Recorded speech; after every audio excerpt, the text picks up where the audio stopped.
There is a moment in every investigation when the perpetrator realizes the ground beneath them has been disappearing for days without their knowledge. That moment, in this case, may have already arrived. Somewhere between the parking lot of a Walmart and a forensic laboratory processing a glove found 2 miles from a bedroom, the architecture of what was supposed to be an invisible crime began to fracture, not because investigators got lucky, not because someone talked, but because the man who spent weeks planning every detail of an elderly woman's abduction made a single decision before the crime even began. A decision he probably does not even remember making. A decision that felt so minor, so routine, so completely beneath the level of operational concern he had applied to every other element of his preparation that it did not register as a risk at all. He needed equipment. He went to a store. That was the mistake. Not the mask, not the hour, not the disabled camera, not the gloves, not the blood left on the porch. The mistake was the shopping trip. And what makes this particular shopping trip so catastrophic for the person who made it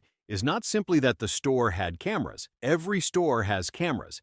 It is that this specific store maintains one of the most comprehensive commercial data retention systems in the country. It is that the specific product he purchased was discontinued, meaning the list of everyone who ever bought it is closed, finite, and permanently accessible. And it is that he purchased multiple items in a combination so specific that filtering the transaction database for that exact combination produces not thousands of names, but potentially dozens, maybe fewer. He thought cash made him invisible. He forgot that the parking lot cameras had been reading license plates since before he pulled in. He forgot that the entrance cameras logged his face before he reached the first aisle. He forgot that the section of the store where he was shopping has higher camera density than almost any other department in the building. He forgot that in the current era, a store is not just a building you walk through. It is a data collection environment that was built specifically to remember everyone who enters it, how long they stayed, what they looked at, what they purchased, and how they paid. He forgot all of that, and that forgetting is the reason this case is not going cold. It is the reason that on day 21 of the investigation into the disappearance of an 84-year-old woman from her home in Tucson, Arizona,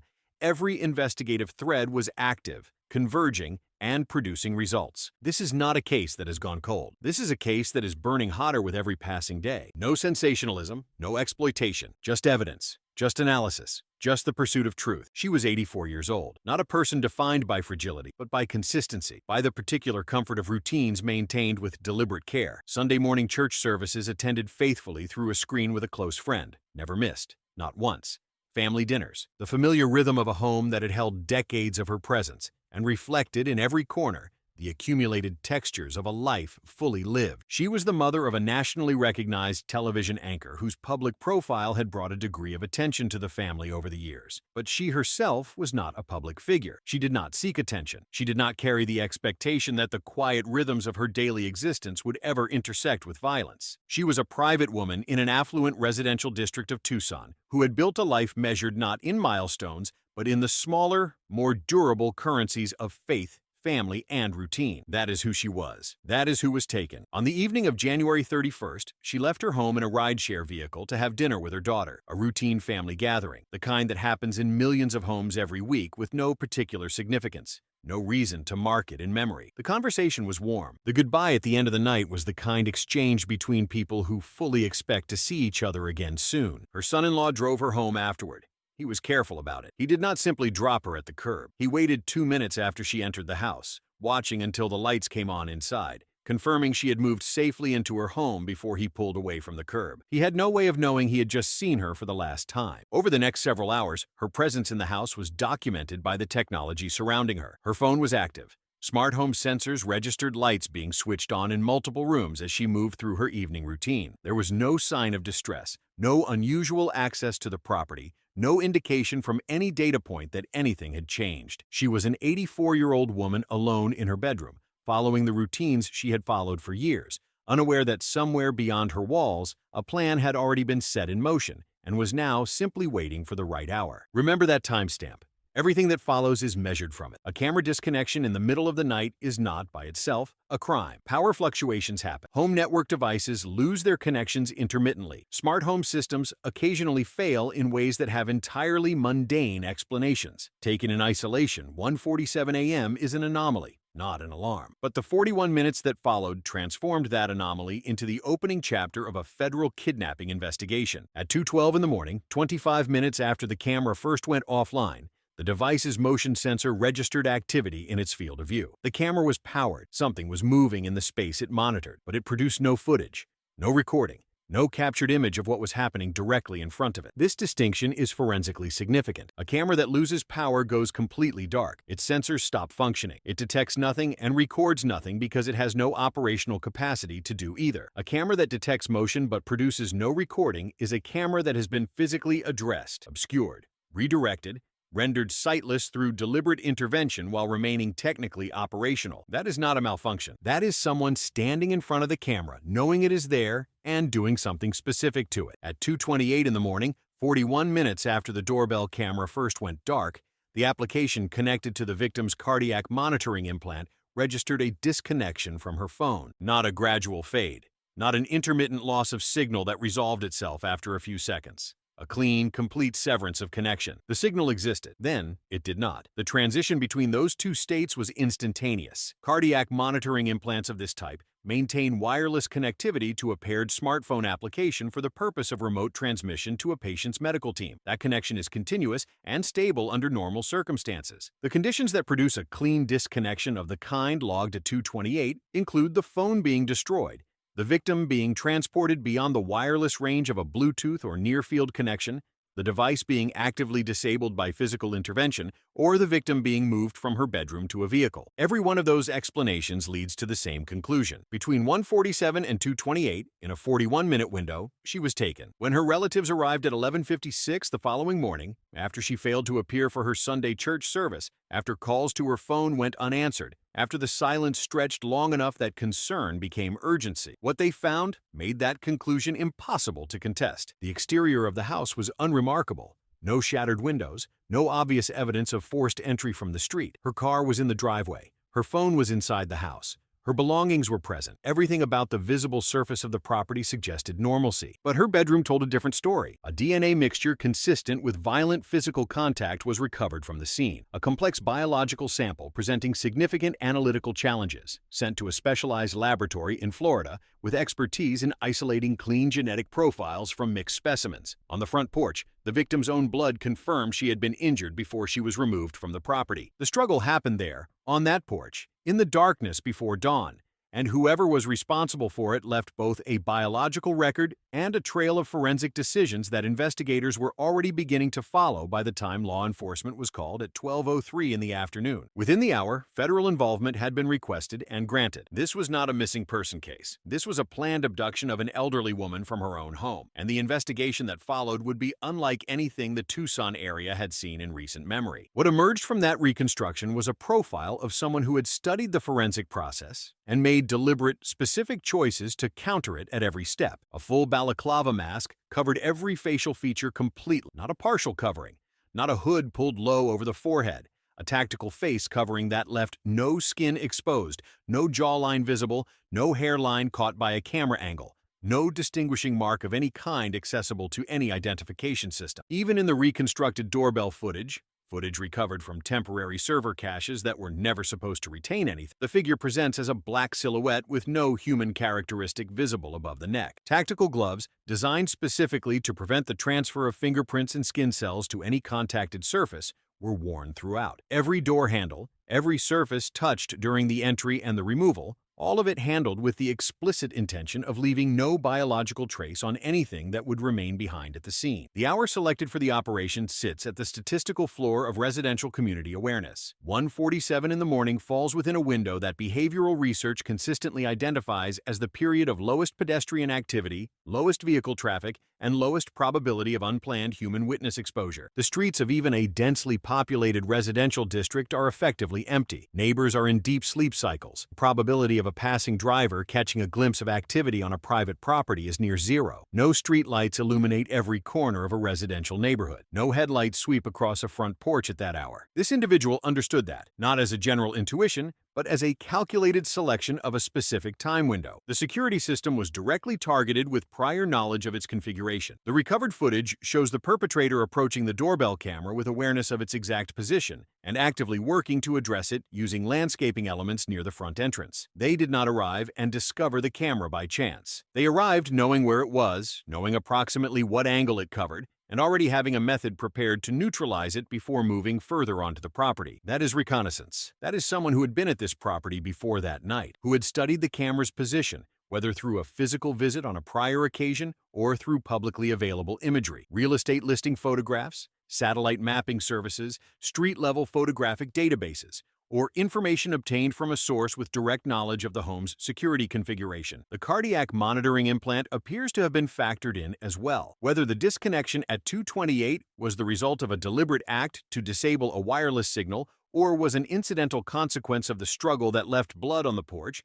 the operational effect was identical. Another layer of the victim's digital visibility was eliminated at precisely the moment it would have been most useful to investigators. This was not someone who thought about cameras. This was someone who thought about sensors, applications, wireless signals, the full scope of a modern home's passive surveillance capacity. And then they walked into a Walmart. The perpetrator understood the forensic environment of the crime scene with genuine sophistication. They had thought carefully about every element of their physical presence on that property and had made specific choices to neutralize each one: the mask, the gloves, the hour, the camera. But when it came to acquiring the equipment for that crime, they applied a different standard. A looser standard, the casual standard of a person making an ordinary purchase for an ordinary reason, not the rigorous counter-forensic standard of a person preparing to commit a federal felony. They needed a backpack, a mask, gloves, a holster for the weapon they intended to carry. They went to one store. They bought everything in one trip, or in closely grouped transactions. They paid with cash, and they bought a discontinued product. That last detail is the one that will define this investigation more than almost anything else discovered at the crime scene itself. When investigators reviewed the reconstructed doorbell footage frame by frame, an analyst with specific knowledge of tactical and outdoor retail equipment recognized the backpack visible on the perpetrator's back, not as a generic category of backpack, as a specific model.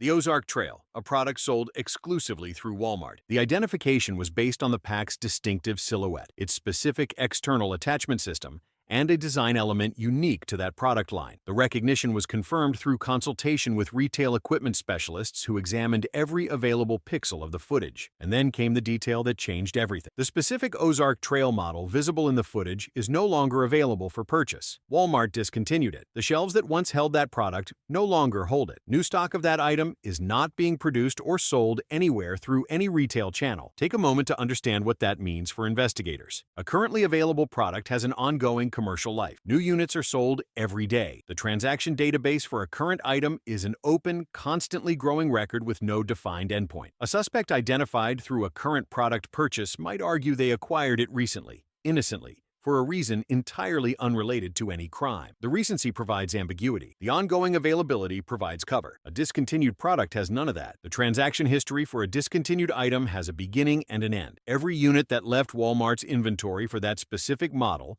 from the day it was introduced to the day it was pulled from shelves, has a corresponding purchase record in a database that is now closed. No new entries, no new buyers, no ongoing stream of transactions that dilutes or complicates the investigative value of the data. The list of everyone who ever bought that backpack is complete. It has been complete since the day the product was discontinued, and it is fully accessible to law enforcement through a standard search warrant. Investigators did not receive a starting point when they identified that backpack. They received a closed list. Most people, if asked to describe Walmart's security system, would describe cameras mounted at the ceiling of each department and at each register. That description is accurate as far as it goes, but it understates the actual data architecture of what happens when a person enters one of those stores by an enormous margin. It begins in the parking lot. Before a customer reaches the entrance, surveillance systems that in many locations include license plate recognition technology have already logged the vehicle, the plate number, the make and model, the time of arrival, the duration of the visit. This data is retained. It is searchable. A law enforcement query requesting all vehicles present in a specific lot on a specific date and time receives a structured response. The entrance cameras record the face and clothing of every person who steps through the automatic doors. These are not low-resolution images.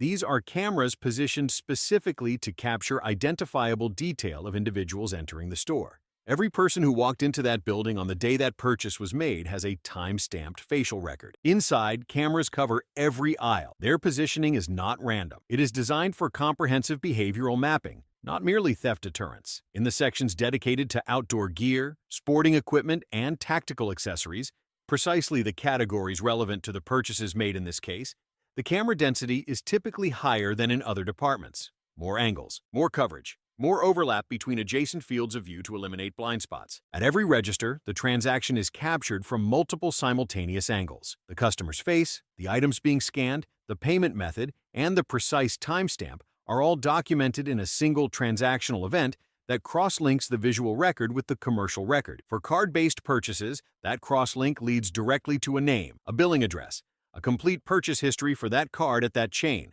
every item bought, every store visited, every transaction timestamped and geolocated. From a name and a billing address, investigators reach driver's license photographs, vehicle registration records, property records, criminal history databases, and social media profile. They can verify whether the individual lives in proximity to the victim's home. They can check whether any documented connection exists between that person and the victim or her family. For cash purchases, the crosslink leads not to a name, but to a face. A transaction angle photograph of a customer who paid with untraceable bills is still a photograph of a specific human being taken under controlled lighting at close range. That photograph is extractable, enhanceable, and submittable to facial recognition systems that compare the image against driver's license photo databases, passport records, and law enforcement booking photograph archives containing millions of entries across multiple jurisdictions. Cash does not produce anonymity. It produces a different kind of record, a visual record rather than a financial record, but a record nonetheless. And in the current era of facial recognition capability, a visual record of sufficient quality is often more actionable than a financial one. Walmart retains all of this data for extended periods.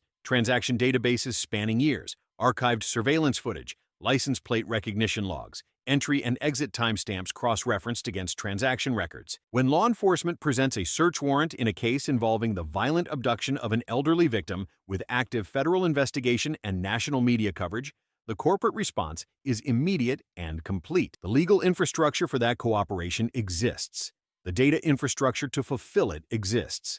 And the institutional calculation about cooperating fully in a high-profile case of this nature produces only one possible outcome. Everything Walmart has on that purchase, and on the person who made it, is in investigators' hands. Now consider what investigators did not stop at the backpack. The perpetrator purchased multiple items. The backpack, tactical gloves matching the style visible in the footage, a mask consistent with the balaclava worn during the crime, and a holster for the weapon carried that night. The holster carries its own significance beyond its commercial traceability. In the recovered footage, the weapon is holstered in a position between the legs rather than at the hip or on the shoulder. This is not a standard carry position. It is not a common one. It is the kind of highly specific personal habit that stands out in the memory of anyone who has had a conversation with the person who developed it. Firearms retailers, range instructors, training facility personnel, people who have seen that positioning in a real context and found it unusual enough to remember. Investigators are reportedly showing photographs of that holster positioning to gun retailers across the region, not because the holster itself is rare,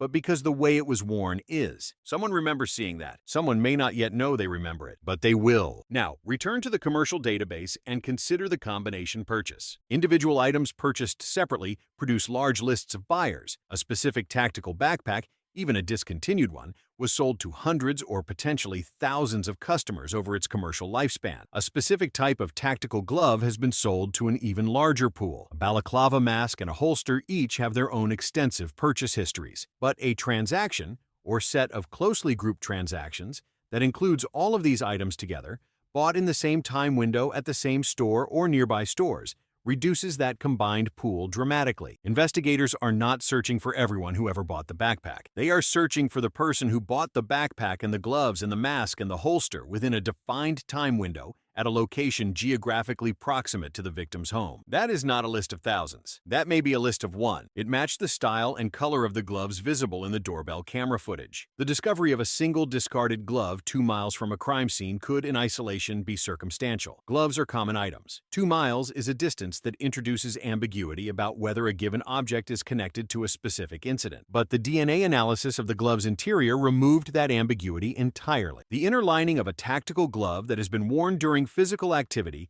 retains biological material from the wearer's hand, skin cells, sweat residue, cellular deposits that accumulate at contact surfaces during sustained use. These materials persist even after the glove is removed and discarded. Analysis of the glove's interior produced a complete unknown male DNA profile, not a degraded partial, not a mixed sample complicated by multiple contributors. A clean, complete, analyzable genetic profile from a single, unknown male individual. That profile was immediately submitted to CODIS, the Combined DNA Index System, the federal database containing genetic profiles from convicted offenders and individuals arrested for qualifying crimes across the United States and integrated with databases from multiple countries. No match was returned. This result carries specific information. The most direct interpretation is that the person whose DNA was found inside that glove has no prior criminal conviction or qualifying arrest that would have placed their genetic profile in the system. They are not in the database because they have not previously come to the attention of law enforcement in a way that generated a DNA record. For investigations that depend on database matching, a negative CODIS result is a dead end. This investigation does not depend on database matching. It uses genetic genealogy. The methodology of genetic genealogy is now well established. An unknown DNA profile from a crime scene is uploaded to public genealogy platforms,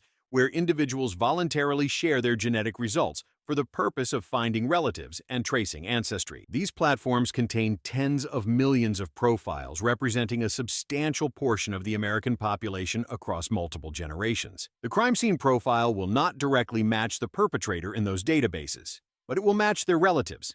Second cousins who share a great-grandparent. Third cousins connected through a common ancestor 2 generations further back. People who have never met the perpetrator, who may not even know they have a relative matching that description, who submitted their own DNA to a consumer ancestry service for entirely innocent reasons, and are now, without knowing it, part of an investigative thread being constructed around them. Genetic genealogists take those distant cousin matches and begin building family trees. Working backward through historical records, birth certificates, census data, marriage records, obituaries, property records, historical newspapers, they identify shared ancestors between the crime scene profile and the database matches. Then they work forward from those ancestors through their descendants, branch by branch, generation by generation, filtering at each step by age, sex, and geographic location. The process is methodical. It is time-intensive, and it is highly effective. It identified the Golden State Killer after more than 40 years of failed conventional investigation. It has resolved cold cases across the country where every other investigative avenue had been exhausted. And it is now active in this case, with forensic analysts describing the DNA profile recovered from the glove as well suited for genealogical analysis. Once a candidate name emerges from the genealogical process, confirmation follows through entirely conventional means: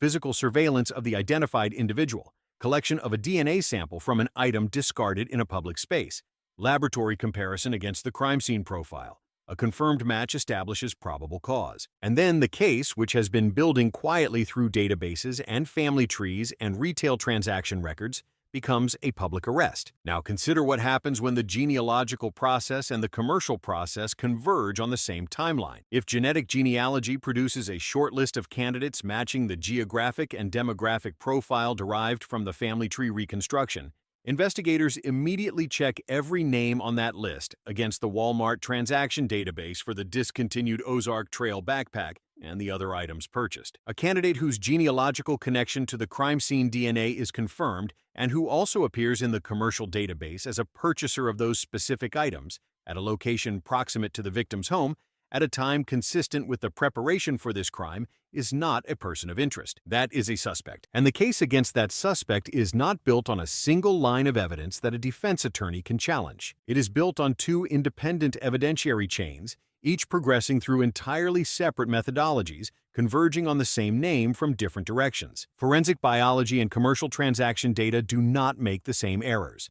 They do not share the same vulnerabilities. A challenge to the DNA evidence does not undermine the Walmart data. A challenge to the transaction record does not undermine the genetic genealogy. They reinforce each other from opposite sides. That convergence is what investigators mean when they express measured confidence about this case. They are not hoping for a break. They are following 2 parallel processes that are both moving forward simultaneously and that are designed to meet at a single point. Search teams were deployed to the surrounding desert terrain immediately. The landscape outside Tucson offers concealment in ways that urban environments do not. Vast open distances, remote arroyos, abandoned structures, areas accessible by vehicle but invisible from populated roads. But that same terrain also imposes conditions that make both survival and extended concealment extraordinarily challenging: heat, distance, the practical difficulty of maintaining a location that is simultaneously secure and accessible. Helicopters equipped with thermal imaging technology flew grid patterns over the county for days. The thermal cameras scanned for heat signatures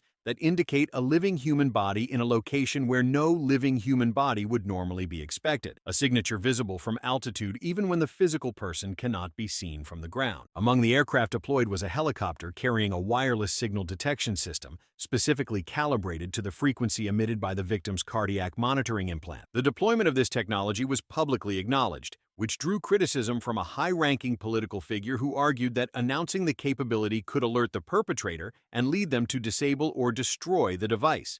It was a reasonable operational security concern. Law enforcement officials responded carefully, emphasizing their focus and the resources committed to finding her. Dogs trained for scent tracking worked with ground teams following trails that extended from the property outward in multiple directions. Divers were deployed to search bodies of water within a defined radius of the home. Every abandoned structure, every remote outbuilding, every property that presented a meaningful concealment opportunity was visited, examined, and cleared. She was not found. The FBI also extended the search across the international boundary. Investigators made formal contact with Mexican federal authorities given the proximity of Tucson to the border and the operational possibility that the victim had been transported south. That cross-border coordination added an international dimension to the search and signaled that investigators were not constraining their geographic assumptions to the immediate area. The victim's daughter, using every platform her public profile provided, made sustained and emotional appeals for her mother's return. Those appeals generated coverage that did not diminish with time. They generated tips, hundreds of them in the first week, each one requiring triage, assessment, follow-up. The vast majority led nowhere, but each one was pursued, and each one created an additional opportunity for the one person who knew something specific to come forward. As the physical search continued without resolution, the investigative weight shifted toward identification. If the victim could not be located through terrain searches, perhaps the perpetrator could be identified through the evidence already in hand. And that shift in focus is what elevated the Ozark Trail backpack from a visual detail in recovered footage to the central thread of the entire investigation. A new ransom demand surfaced. It was described by investigators as distinct from an earlier communication that had been assessed as potentially illegitimate. This new demand was characterized as more sophisticated than its predecessor. It involved a form of digital currency other than Bitcoin. It contained language that investigators described as graphic and chilling in its specific content. If this demand is legitimate, it carries two simultaneous implications that matter enormously to everyone following this case. First, the victim may still be alive. Second, the perpetrator is monitoring the public coverage of this investigation with enough attention to be responding to its developments in real time. That second point is where things become operationally significant. A perpetrator who is watching is a perpetrator who is making decisions, and decisions made under federal investigative pressure in the improvised phase of an operation that no longer has the clarity of the preparation stage are decisions that generate forensic traces in ways that planned actions rarely do. Digital currency transactions are not as anonymous as most people believe. They leave metadata, transaction timestamps, wallet addresses that can be traced through blockchain analysis, IP address artifacts that can survive through proxy layers under sufficiently resourced investigation. The routing of a ransom demand through anonymizing channels introduces behavioral patterns that forensic analysts trained in digital tracking are specifically equipped to pursue. Every communication is a new piece of evidence. Every new piece of evidence is a new threat. And the person on the other end of those communications is someone who, according to the forensic and commercial evidence already assembled, may already be identified in one of two databases being actively worked by the investigative team. Consider the position that person is in right now. They planned this crime with genuine sophistication. They addressed the cameras. They wore the mask. They chose the hour. They disabled the medical device signal.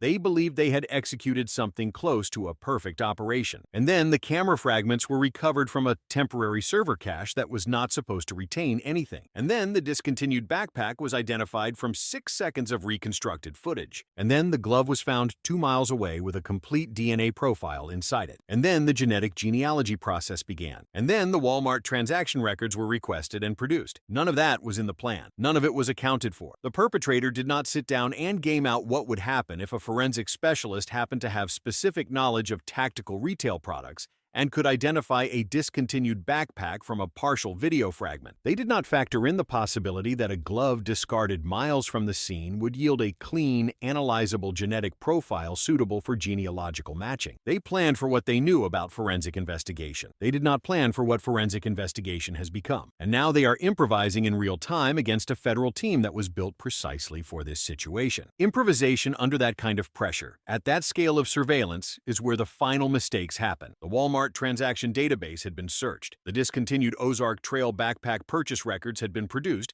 and were being cross-referenced against geographic and demographic criteria. The combination purchase analysis, filtering for the full set of items visible in the footage, was narrowing the candidate pool with each iteration. The DNA profile from the glove was progressing through the genetic genealogy pipeline. Family tree reconstruction from distant cousin database matches was underway, working backward through historical records toward shared ancestors and then forward through descendants toward a current name. The complex DNA mixture from the bedroom was being processed at the Florida laboratory, with the objective of isolating a clean contributor profile that could be submitted to the same genealogical analysis. The doorbell camera footage had been analyzed to its fullest extent, with retail and tactical gear experts confirming the product identifications beyond reasonable doubt. The new ransom communication was being traced through its digital pathways by analysts with specific expertise in cryptocurrency forensics and anonymous communication infrastructure. The unusual holster positioning was being shown to firearms retailers and training facility personnel across the region. Mexican federal authorities were engaged and coordinating on cross-border dimensions of the search. Thousands of public tips had been processed, assessed, and either closed or maintained as active leads. This is not a case being held together by hope. This is a case being built simultaneously from multiple independent directions,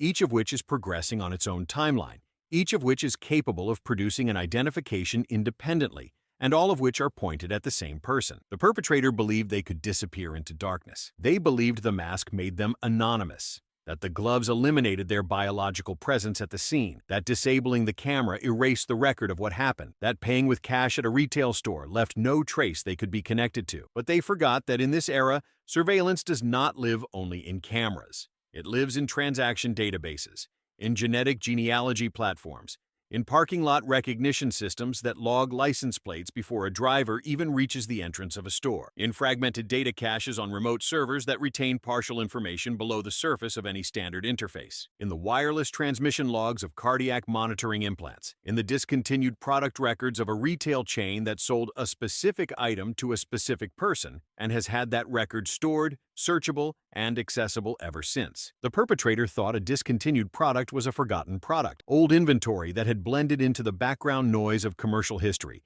with nothing to distinguish the transaction from 1,000 other ordinary purchases. What a discontinued product actually is, in the context of a federal investigation, is a closed list, a finite universe of buyers with a beginning and an end and no new entries being added, a database that describes completely and permanently every person who ever acquired that item. That list is in investigators' hands. It has been since the search warrant was executed. Somewhere on that list, cross-referencing with a DNA profile being constructed branch by branch through a family tree that extends across 3 or 4 generations, is the name of the person who came to that house at 1:47 in the morning. The person who studied the property and planned the hour and wore the mask and brought the gloves and disabled the camera and believed they had thought of everything. They did not think of one thing. Not the cameras at the crime scene, not the blood on the porch, not the DNA left behind in physical contact. They did not think about the fluorescent lights of a Walmart and what those lights illuminate for the cameras positioned at every angle in every aisle. They did not think about what a discontinued product means to an investigator holding a closed transaction database. They did not think about the parking lot they drove through on the way in, the license plate reader that logged their vehicle,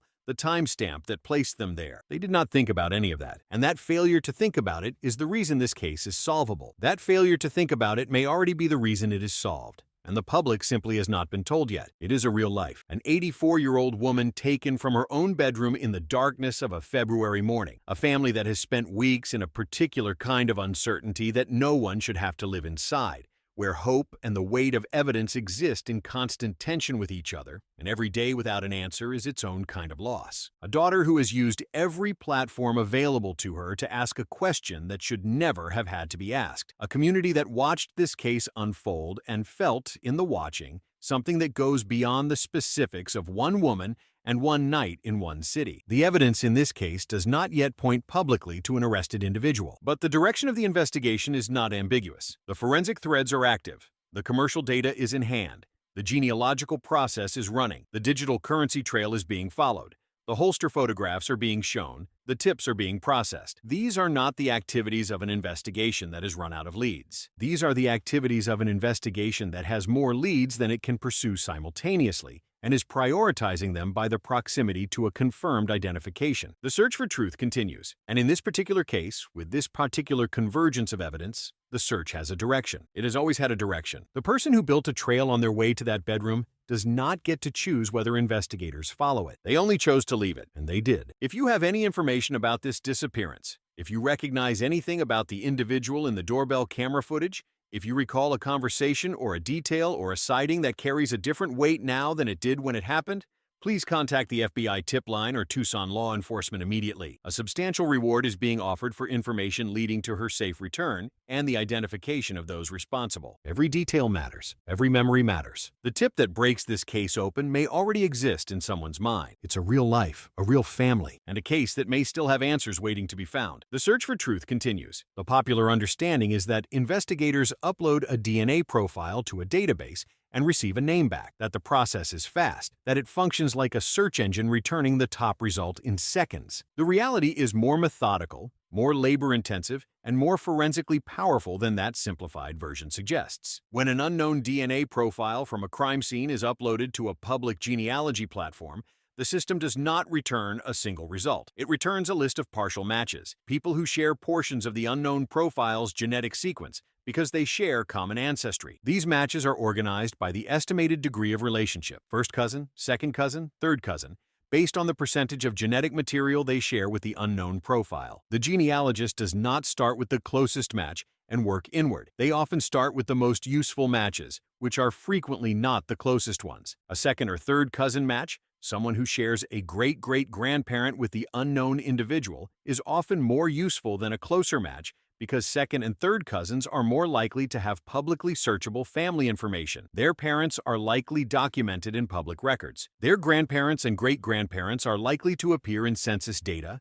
obituaries, marriage records, and the kind of historical documentation that a genealogist can navigate quickly. The genealogist takes those distant cousin matches and begins building family trees working backward. They are looking for the common ancestor shared between the crime scene profile and the database match. Once they identify that common ancestor, a great-grandparent perhaps, or a great-great-grandparent, they begin working forward through that ancestor's descendants. Every child of that ancestor, every grandchild, every great-grandchild. The family tree expands forward through generations, documented at each branch through public records, social media, local news, yearbooks, obituaries, property records, and the countless other data sources that modern Americans leave behind simply by living their lives. At each generation, the pool of candidates is filtered by age and sex derived from the crime scene evidence. If the DNA profile is male and investigators have reason to believe the perpetrator is between 30 and 50 years old, every branch of the family tree that cannot produce a male individual in that age range is eliminated. The tree is pruned continuously as new constraints are applied. What remains, after sometimes weeks of this work,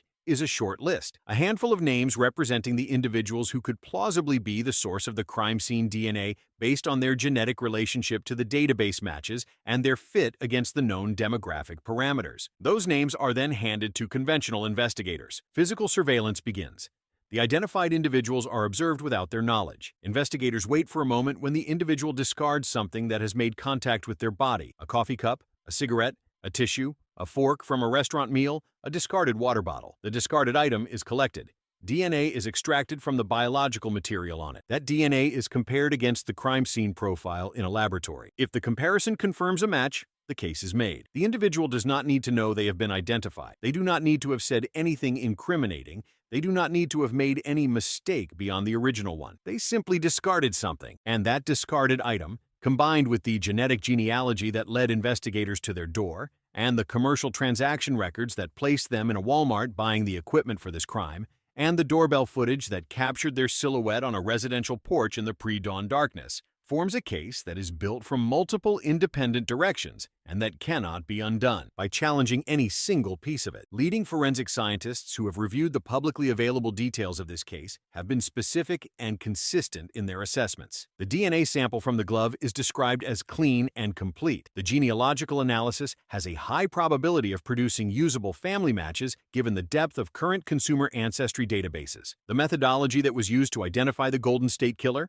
a case that had no viable leads for more than 4 decades, is now being applied to a case that is less than a month old, with a DNA sample of equal or greater quality, and with a commercial evidence thread running in parallel that the Golden State Killer investigation did not have. The man who left that glove 2 miles from the house has no way of knowing how close that DNA is to having a name attached to it. He only knows that investigators are looking. He does not know exactly where they are looking from. This was not a random selection. The level of planning demonstrated by this perpetrator, the reconnaissance of the property, the knowledge of the camera positions, the awareness of the medical device, the selection of a specific hour based on residential activity patterns, all of it points to a person who had specific knowledge of this victim, who knew her address, her routines, her nightly schedule, her living situation, her security setup. That knowledge was acquired somewhere, through someone, through some form of observation or access to information that most strangers would not have. The victim's connection to a prominent public figure created a degree of indirect visibility that private individuals in similar circumstances typically do not have. A nationally recognized television anchor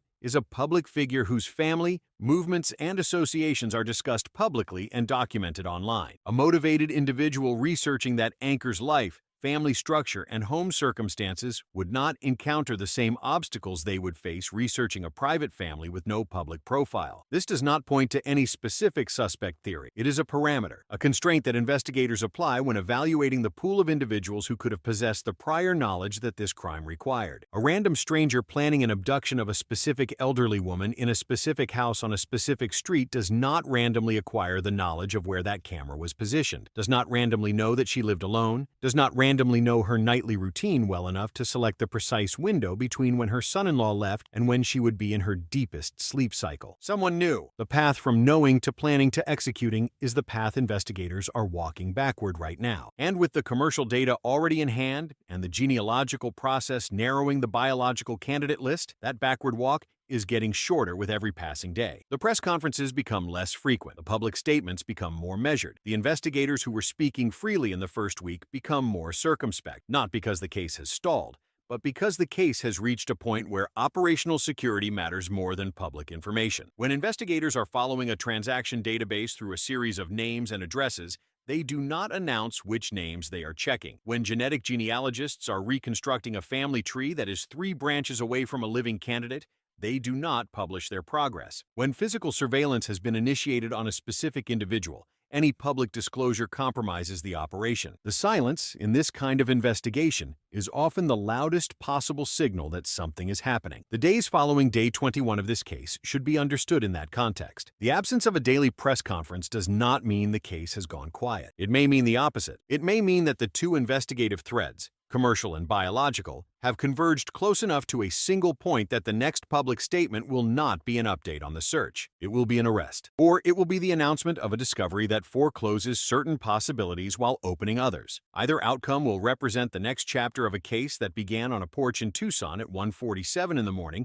when a man who believed himself invisible stepped into the field of view of a camera he thought he had already addressed. He had not fully addressed it. The fragments it captured before it was disabled were enough. They were more than enough, and they are now part of a convergence of evidence that is closing around the person who stood there like a set of walls that were built while he was already inside the room. He cannot see the walls yet, but investigators can, and every day that passes is another day those walls get closer.